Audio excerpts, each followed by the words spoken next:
Welcome to episode 3 of Regulatory Ramblings. Our guest today is Henri Arslanian, author, educator, speaker, and arguably one of the foremost fintech experts and evangelists. I've even heard him referred to as the doyen of cryptocurrencies. His first book, The Future of Finance, The Impact of Fintech, AI, Crypto, and Financial Services, was published by Palgrave Macmillan and was ranked as Amazon's global top 10 bestseller in financial services, in addition to which it was recognized as one of the best fintech books of all time by Book Authority. Henri's latest book, The Book of Crypto, The Complete Guide to Understanding Bitcoin, Cryptocurrencies, and Digital Assets, was also published by Palgrave Macmillan and was ranked as one of Amazon's global top 10 bestsellers in financial services, in addition to being the number one new release globally in financial services.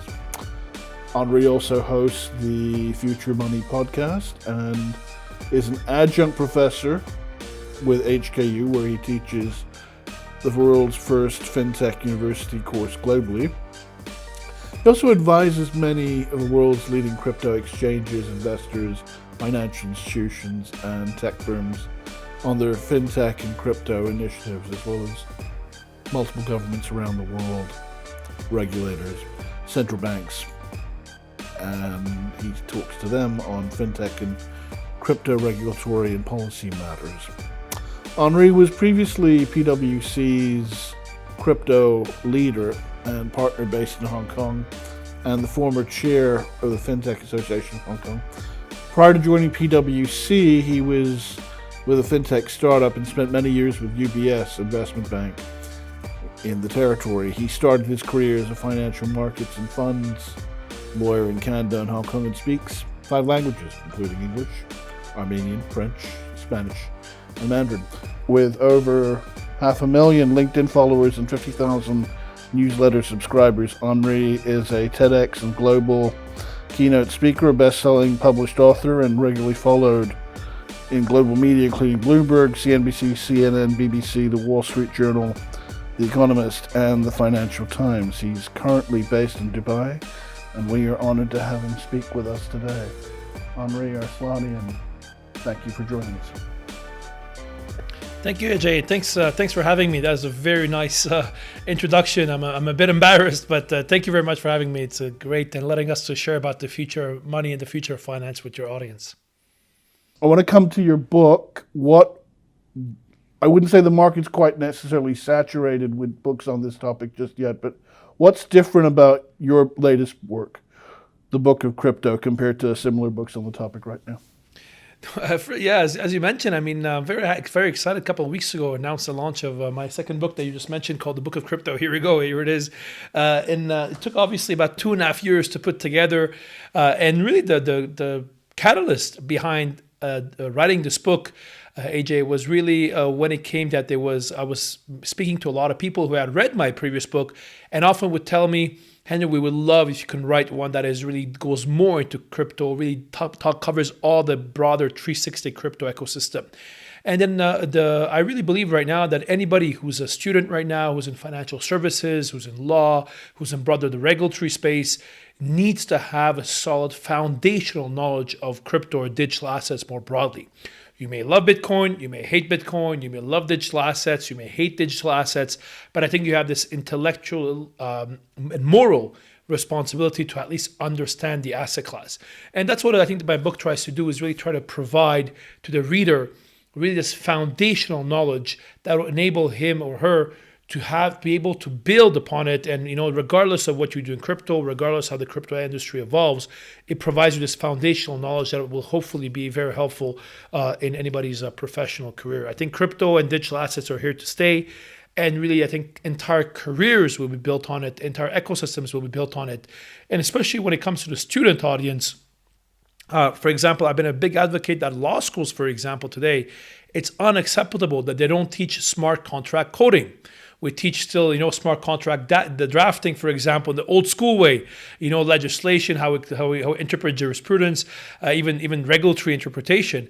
But actually, this is something that really is how to draft smart contracts, which is basically the law, the word, the will of the parties, is going to be essential. So I'm really hoping this will have some interest as well within legal and regulatory circles as well. It's funny you mention that, because our guest on episode 2, Ron Yu, was Ron Yu, who's an adjunct professor of internet and IP law, and he had quite a bit to say.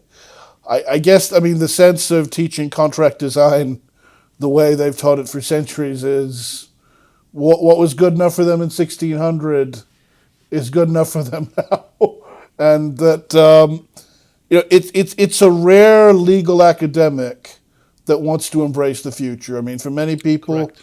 It might as well be 1922. And if it was 1922, their jobs would be a lot more secure, because as a lawyer now, you have to add value. And to some extent, that means tech savviness. Doesn't mean you necessarily need to be a coder, but you need to understand the functionality of the underlying technology. But Ajay, what bothers me with this is often there's two dynamics, right? So I think one of them is the academic, let's call that academic / law school world. And then the second is the practical law firm or private practice or GC market when it comes to crypto. In the first category, which is law schools and academic, first off, for law schools, I find it's unacceptable. We're not teaching, forget even crypto, smart contract coding, the basics even of fintech in many cases. Second, I think also for a lot of the academics, I feel for them as well, because as we all know, the way obviously with the whole tenure system, and you need to be published in articles or peer reviewed. The problem, it's very difficult right now to write an article in crypto and get it peer reviewed, because there's not many peers who understand crypto. So I think it's a fundamental chicken and egg problem that we are seeing there. Obviously, a lot of there's people like me who teach in various universities as in an adjunct capacity, but I think getting somebody who's in a professional capacity is very difficult. I have my own views on the whole tenure system. I think it's completely outdated. I think the whole way universities operate needs to be radically changed. The problem is deans often come from being professors. Nobody wants to change the status quo, and I think really it's a disfavor we're doing to students today. The academic system today, in its entirety, needs to have a completely radical transformation. Case in point, I know many young people right now, they literally just get a degree because they need a paper, but actually they're getting most of their education on YouTube videos, Udemy courses, LinkedIn Learning, and other programs like that, which is frankly unacceptable, and universities should be ashamed in many ways in how this is happening. So that's really on the academic side. I think on the second one, which is very interesting, is when it comes on the practical side. Again, here, unfortunately, I think a lot of lawyers or law students who are graduating enter the workforce. We don't teach a lot of the commercial skills. What makes a great partner at a law firm is not necessarily your technical skills, but also your commercial, your practical understanding, and your comfort with going in the gray areas. Your comfort in pushing your boundaries and your practice and understanding where things are. And I've saw that, as you mentioned in the introduction, right now I've just launched a new crypto hedge fund.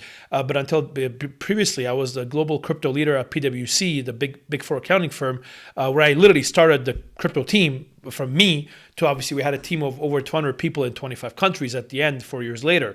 And I think the big accounting firms in many regards have done a better job embracing entrepreneurship, in being ahead of the curve, whereas actually a lot of the law firms have not. And the one organization that I blame, and I've been very vocal about this in the past, are law societies. Depending on which country you are. For example, the American Bar Association, which, by the way, for many years I've been a member of, I'm still a member of the New York Bar. The first mandate is to protect its members. In many cases, when any elite law tech or rec tech company try to come up with an innovation that would generally make it easier for people to access legal services or understand regulations and broader legislative world, they would get sued by the American Bar Association or any other organization. And I think this is really unacceptable. And I think we see the same in many countries around the world. The fact that in 2022, we have lawyers practicing conveyancing, which is literally a profession that has not evolved for 200 years. Whether it's notaries in civil law countries, where there's conveyancing lawyers in common law countries or jurisdictions, I find it's unacceptable. It's a completely rent-seeking. With technology today, from blockchain to, frankly, even just broader digital technology that we have today, we could replace a lot of these features that we have. And what bothers me more as well, to finish up on this topic, is that in 2022, still, many countries still require, for example, wet signatures, which means I have to go with my hands, sign a document, which frankly can be falsified in 2 seconds. There's a zillion tools that we have today in the market that provide for better security, better identity guarantees, verification, and so on and so forth, and even KYC, than the old school ways that we have of submitting a copy of our passport, or even signing a document in a wet signature format. Unacceptable. And I think I really hope, now that we're out of the pandemic, we're going to finally start seeing legislators and policymakers focus on this, because in many regards, the profession and the industry is stuck in 1995, which is not, forget even disservice to the legal profession, it's a disservice to the public. And I think it's the most important thing. Well, certainly the common law world practitioner is a creature of habit, and change is oftentimes not warranted. I mean, as I said to Ron in our last episode, other than word processing and spreadsheets, what technological innovations do you know of that have made an impact in law? I mean, I can't think of any. So your latest book, The Book of Crypto, also delves into global crypto trends from Web 3.0 and the Metaverse. And increasingly, I mean, yes, people have long been familiar with virtual reality, but now we're talking about virtual reality with implications for the financial world. And it's something that the chant is growing louder. And I don't know if you'll be attending Meta Week in Dubai come September, but there's an increasing coming together of people from the worlds of VR and computer coding and the financial sector, and you hint on this in the book, and and something I want to point out about your book, as I read on my recent flight to Dubai, you're focused very much on the practical. You're not it. The Book of Crypto does not read like an academic treatise. You're focused very much on the practical. So why are Web 3.0 and the Metaverse important? Yeah, so it's a good question. I think, you're right. In the book, by the way, it was purposely done that I cover a lot of the theoretical topics, foundational, but also with a very practical lens, because I think that's what's important in life. We can spend as much time we want here in academia, but at one point there's the real world out there that is equally, if not more important. And then a couple of things, I guess. One of them, obviously I spend a lot of time on the Metaverse in the book as well. The way it's actually the last chapter of the book, it covers a lot of these topics like Web3, Metaverse, and quantum computing and the likes. As you mentioned, we've had online communities for some time, right? Like having these virtual worlds is nothing. It's nothing new. We've had having an avatar. Yeah, but avatars, we had things like it's offerings like Second Life, where people can go and maybe during the day I'm a boring crypto fund manager, but at night I like to be a rock star with pierced ears, smoking cigarettes and playing rock music in front of a stage, right? So I think this communities like Second Life have been around for some time. I would probably, like what I tell a lot of my students, is the gaming world. I'm sure many of the listeners of the show, they're gamers, they play World of Warcraft, Fortnite, League of Legends, or whatever game you like to play. Many of these have 30, 40, 50 million monthly active users. There's people making an entire living, not only playing these games, but actually building businesses around these games. So I think a lot of these actually online games have been, metaverses on their own. And now, what is different this time is because obviously there's a juncture of a couple different technological advancements. One of them is the whole world of NFTs, non-fungible tokens, that allow us to actually own, let's say, a piece of digital land in these metaverses.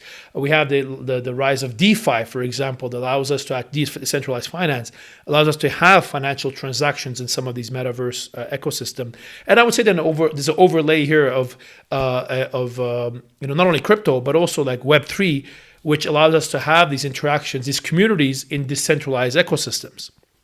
And the games like Sandbox, Decentraland, and there's many others coming out that are really blockchain based and have a big impact. I think this is going to be very important. I think that where the metaverse is today, this kind of immersive experiences you'll be able to get, hopefully in decentralized worlds, is exactly akin to where the e-commerce industry, online commerce, was in the late 1990s, for example. I remember back in the day, companies would have an e-commerce department, or electronic channels to sell some of their products. And now, obviously, the e-commerce doesn't exist. Everything is online, right? And I think the same thing is going to happen. We're going to look back at the era of today where we used to go on these websites and, on Amazon, we would just see a picture of an item and, we had to guess how we felt. Whereas in a couple of years, literally, we'll have this immersive experiences, first of all, that know what we want, but also it's really going to change a lot of our day-to-day activities. In the same way that if we went from writing a letter to writing an email to having Zoom conversations, for example, same thing is going to happen in some of these online ecosystems as well. So I'm very excited about what's happening in the metaverse. Is there a hype? Of course. Is there a bit of exaggeration on the potential, the speed? It always does. But is the kind of topics like the metaverse and Web3 here to stay? 100%. And if I had one piece of advice to give to any law student, for example, today, these are topics that there are no experts on yet. For example, real estate in the metaverse. IP, intellectual property in the metaverse, in the Web3 ecosystem. Data privacy. For those of you, even topics like sexual harassment. We're having right now sexual harassment cases in the metaverse. Let's say when one avatar sexually harasses another avatar, is that a real sexual harassment? Is that, so these are real issues that are coming up and there's no experts yet. In the same way that lawyers and academics and law professors have made entire careers when the internet came to be, when e-commerce came to be, I think the same thing is going to happen now in this space. So if you're looking for a thesis topic, a PhD topic, and you're in law school, I think this is a good topic to focus on. It could be the ROI on it could be very good if you enter the professional workforce.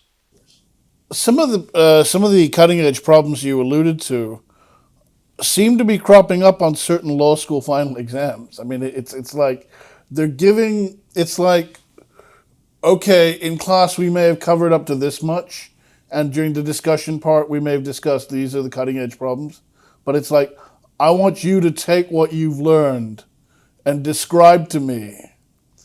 And obviously the profs are making it easier because there'll be very few shining stars. So it's easier to give out the A's.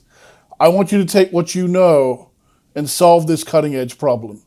Yeah. And no doubt, given the way some people operate, they're going to pluck some of those cherry ideas and pop them into their own books and academic scholarly articles. But I guess that's how academia operates sometimes. Yeah.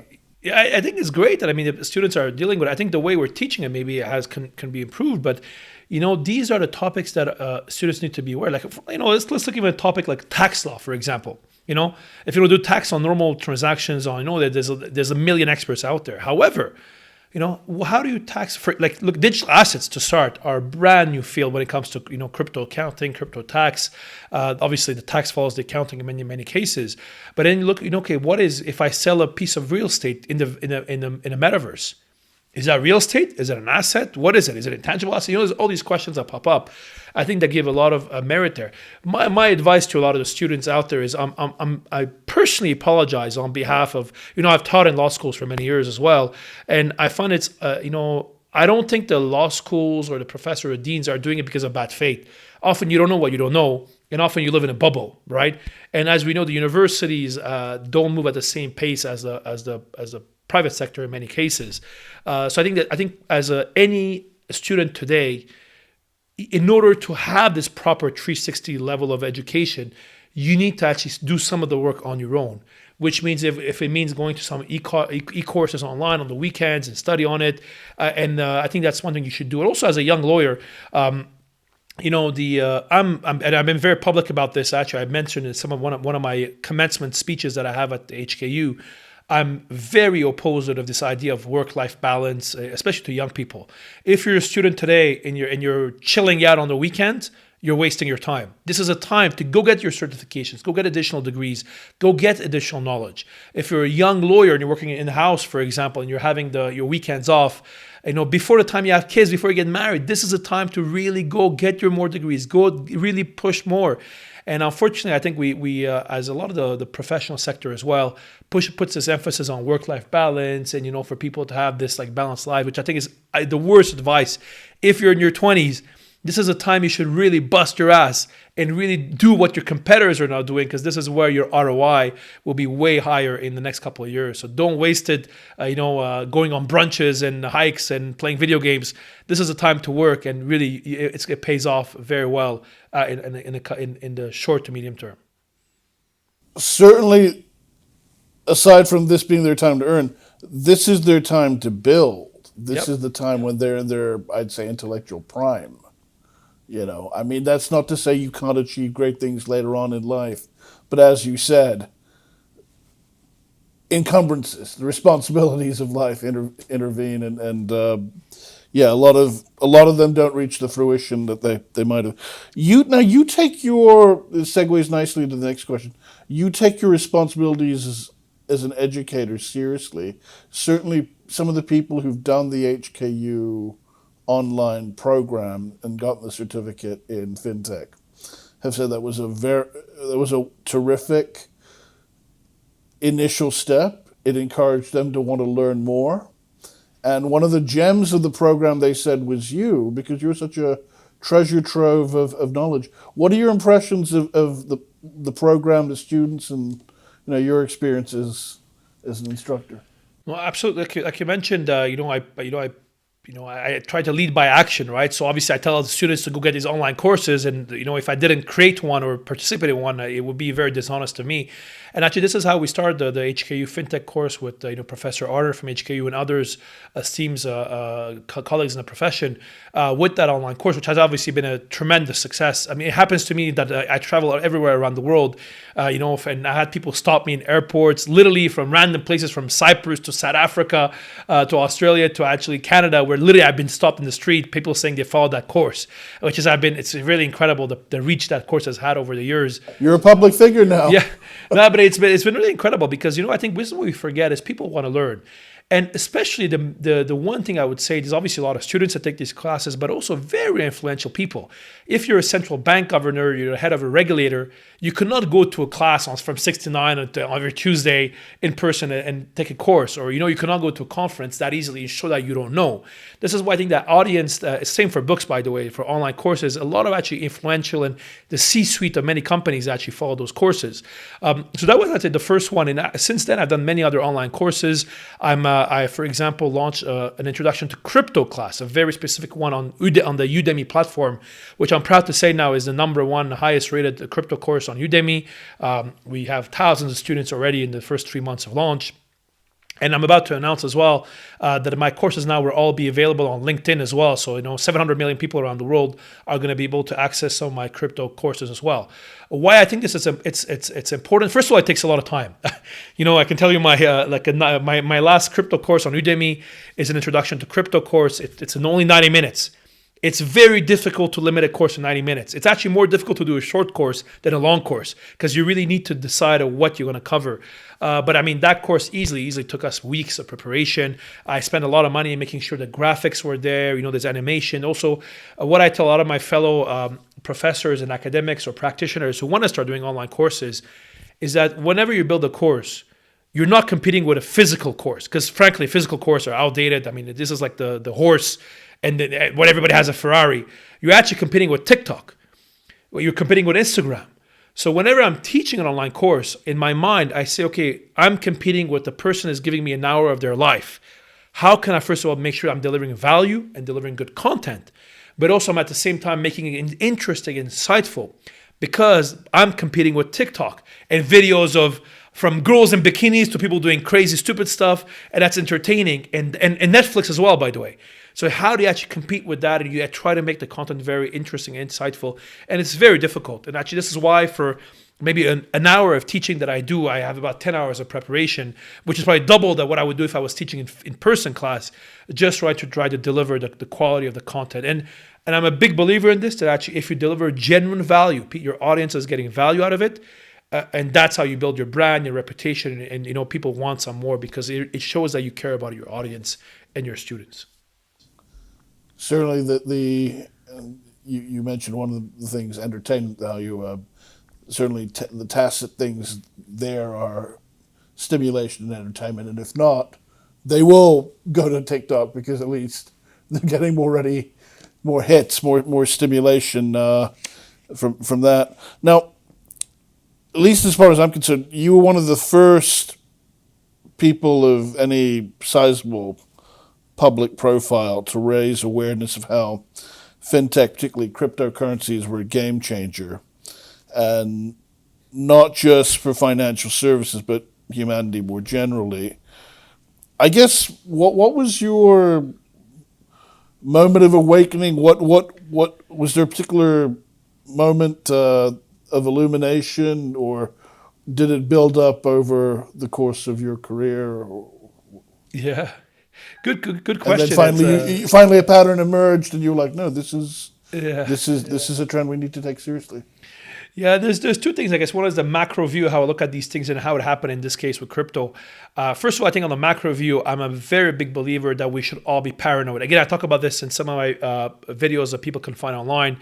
I'm a paranoid optimist. I tell a lot of my students, every class that I teach in person at the end, the last day, I bring a chair in the middle of the class and I sit on the edge of it. And I tell all my students, in life, you should always sit on the edge of your seat. The day you're sitting comfortably in your chair and you think you've made it, that's the day you've gone. You're lost. And I always do that. And myself, for example, I always think you have to think like an immigrant, right? I call this Armenian paranoid optimist mindset. I give a lot of stories of my family. With my family, I'm Armenian by background. For 5 generations, we were born in 5 different countries. My family, 5 generations, was completely massacred during the Armenian genocide in what is now current day Turkey. They went to Aleppo, where they built a life. They lost everything, moved to Lebanon, built everything, lost everything, came to Canada. And then obviously I moved to Hong Kong, and my kids are born in Hong Kong, for example. Now I'm in Dubai. And you always have to be at the cutting edge of your seat of where the puck is going, to use a Canadian example. And I think that's very, very important for anybody professionally. The way I do it myself, every month I have an hour blocked in my calendar where I go somewhere by myself, maybe a coffee or whatever you want to do. I don't have to bring my phone, and I have a notebook, and I really think, how am I being disrupted? And it's ironic because many would say I'm at the cutting edge of innovation, disruption myself. But I still think, how am I being disrupted? And I do this on a monthly basis. It's on my calendar. I'm very disciplined about it. Again, there's videos of how I explain my process there online. I think one of them, it's called the commencement speech that I give at one of the HKU, actually. One of them was, and people can find it on YouTube. So this is how I look more broadly. On a personal level, how it happened on the crypto side, at the time I used to work in investment banking. It was 2013. I used to work at UBS in Hong Kong. And I started really looking at with this mindset of, it didn't make sense that we have so many people working in banks. A lot of processes are still manual. This thing should not be manual. And I remember I started looking at FinTech at a time. It was a very new topic at a time. And I remember as soon as I started talking about it, I got an email from my MD, who's still employed at UBS, which still shocks me, by the way. It shows you how banks still, there's a lot of the quality people have not been, are often leave, but a lot of the people who stay there often are the ones who are very comfortable. And she wrote me an email saying, please don't talk about FinTech. We don't want our young people to know about this. I was very surprised about it. And then there was a town hall that we had, and I raised my hand and I said, listen, guys, I'm not worried about other banks. I'm worried about Alibaba, Tencent, Amazon coming into finance and eating our lunch. And everybody laughed. And even at the time, another managing director I had came and told me, Henri, please don't ask stupid questions like this. You're just going to embarrass yourself.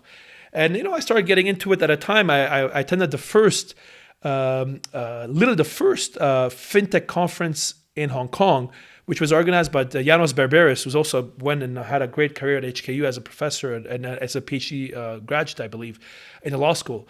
And that's why I took a day off, actually. I took a day off from the bank to go to a FinTech event.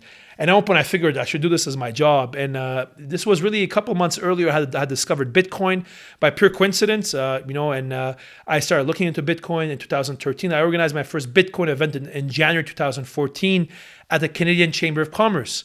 At the time, I used to head the Financial Services Committee at the Canadian Chamber of Commerce. And after I organized a Bitcoin event, the Chamber of Commerce got complaints saying, what is this Henri Sladen guy doing these events about money laundering and terrorism? It was crypto, but at the time it had such a bad connotation. And obviously since then, I've been really into crypto. And so I really believe this is the future of finance. Again, what I tell everybody is, you may believe in it, you may not. You may love Bitcoin, you may hate it, you may love digital assets, you think they're all vapeware. But at least I think you have the intellectual and moral duty to at least understand what they are. And at least try to make an impact. At a time, the way I had done my first TEDx talk on FinTech. This was 2014 or 15. It was the first FinTech video actually online. And it was for a long time the most viewed FinTech video, I don't know if to this day, but, and I remember many people have told me, whether it's bank CEOs, regulators, many students as well, that they've watched the TED Talks and it changed their life. Literally, it changed their life.